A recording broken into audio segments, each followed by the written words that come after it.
Hi, Sapon, and thank you, members, for coming here to listen to me.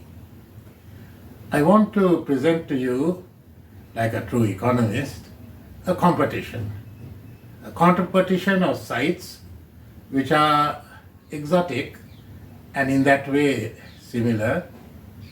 I will give you 6 sites and I am going to ask you to please vote on them, which you think is the best, at least a ranking of 1, 2, 3, and my contacts are here. Please send me your vote, and if you are interested, really interested, also tell me whether you would like to hear more about them.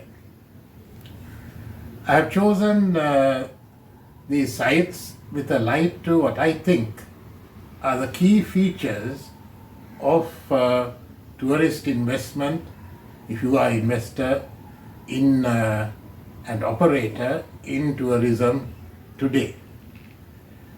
Tourism investment is a fairly long-term thing. So you have to plan in terms of general conditions that will be operating for the next 5 to 10 years. The basic items which I always tell people to think of is that although we come from an economics and economics-oriented background, we are all the time fed by accountants and lawyers. Please remember that in this world today, there are 2 other overriding factors. The first overriding factor is geopolitical. We are living in a time of intense geopolitics, and it is quite obvious. They are going to war. So they are not thinking of economics and costs and returns.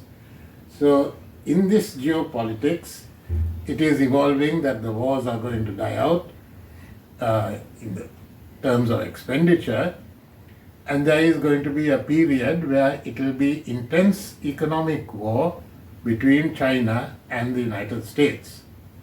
Others may join in and others may try to stop, but this conflict is there. The other item which I want to bring to your attention is that the nature of tourism is also changing. The guidelines by which people chose a destination to go are shifting. And I believe that this shift will accelerate. The shift is that the higher spenders, the persons who will come to realize the value of their spending, will want to spend that money where there is some social benefits also. I know this from my experience with the social REIT, method of financing, real estate investment trust. There is great interest the moment I start introducing the social element.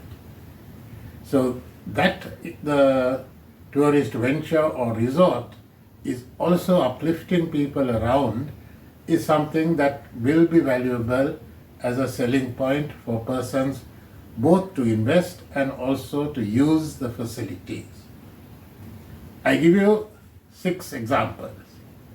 First of all, from Sri Lanka too, and Sri Lanka has undergone a very serious change, which is for the better in the sense that it is now completely a corruption-free, bribery-free environment as far as the state is concerned. And this is backed by a 2/3 majority government, so it is going to be there, at least for the next 5 years. However, Sri Lanka is also very clearly, at this point one can see or detect, going to be on the China side of the economic war in the future. So we have in Sri Lanka, I am showing some pictures of one site which is beachfront, a bit like the Maldives in the sense that it is a bit remote, and but at the same time very well connected by railway and road, and is very much within Sri Lanka, but it's at the tip of a long peninsula that is parallel to the land. And there are some islands also. The islands have social benefits. And also there is a mountainous area, tea estates, old bungalows from the British times, which can be developed into mountain scenic resorts. I also want to offer to you the Kenya. Now in Sri Lanka there are no tax benefits. Of course there is importation of capital materials on duty free and adjustment on tax on VAT taxation. In Kenya and in Uganda there is a 10-year tax holiday depending on the amount of money, and also there is the same capital allowance depreciation, fast depreciation, the allowance also in Sri Lanka, and the import free, duty free and other VAT adjustments, so on. There is a tourism with techno in the Savannah Technopolis, and also normal standard beach tourism. In Uganda, there are more detailed benefits that are being allowed. It takes about a 50-page book of the items that are duty free and not. And there is a very, very welcoming atmosphere. Because they are trying to develop Western Uganda, there is a new international airport, and there is wildlife and Lake Albert, lake tourism.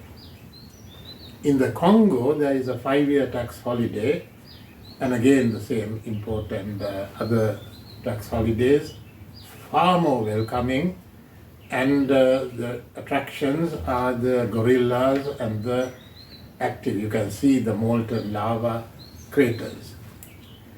These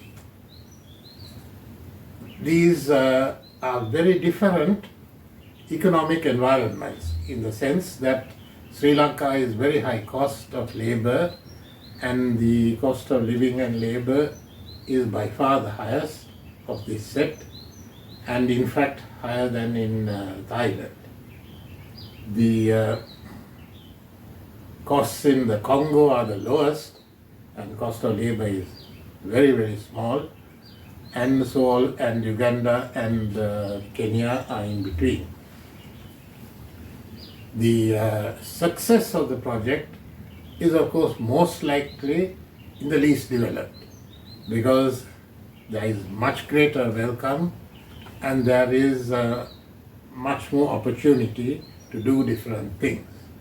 And that of course is the Congo, which is a little outside most people's thinking, but is now very much a good competitor, and Uganda, which is now inside the range of many organizations, and Kenya, which is more established than Sri Lanka as a tourist destination. Now I would like you to just consider these and reward all these countries except the Congo provide massive information via the web and the various websites promoting tourism and tourism investment. The emphasis I would like to make is that we have the African sites which are not pro-China and will definitely fall into the pro-US category, and the Sri Lanka side which will fall into the China category in the years to come. Please take a look at these and give me some feedback, and I can provide you far more. Thank you very much.